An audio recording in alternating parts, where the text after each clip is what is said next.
उमेदवारांना धमकावल्याप्रकरणी अडचणीत सापडलेले राहुल नार्वेकर यांच्यावर आणखी एका अपक्ष उमेदवारानं आरोप केला।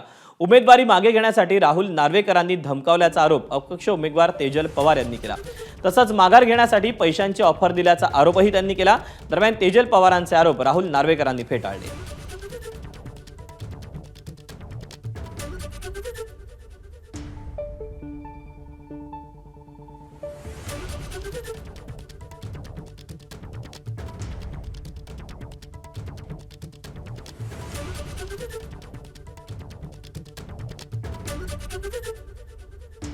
स्वतः राहुल नार्वेकर माझ्याशी बोलले की वहिनी तुम्ही 5 मिनिटांसाठी आमच्या ऑफिसमध्ये येऊन मला भेटा। तर मी बोलली ते आता शक्य नाही आहे, मला माझ्या मिस्टरांशी बोलायचं आहे, माझ्या मिस्टरांना तुम्ही घरी पाठवून द्या।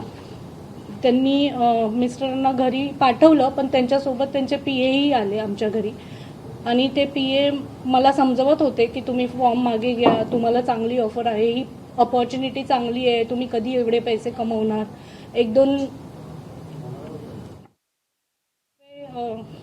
तर तुमचे असेच खर्च होणार, तुम्ही तसे पण अपक्ष आहात, अपक्षाला कोणी वोट देत नाहीत। हे आरोप हास्यास्पद आहेत आणि त्याची कारणं स्पष्ट आहेत। सर्वप्रथम या महिलेला, ज्यांचं नाव तुम्ही आत्ताच सांगितलं पवार, यांना आजपर्यंत मी आयुष्यात एकदाही बघितलंही नाही आहे, त्यामुळे त्यांना धमकवण्याचा प्रश्न उद्भवत नाही। माझ्यासाठी हे तिन्ही वॉर्ड अत्यंत सुरक्षित आहेत। कोणालाही धमकावण्याचा किंवा कोणालाही विड्रॉ करायला सांगायचा प्रश्नच येत नाही। जर का आपण बघितलं तर विड्रॉलची तारीख कधी होती?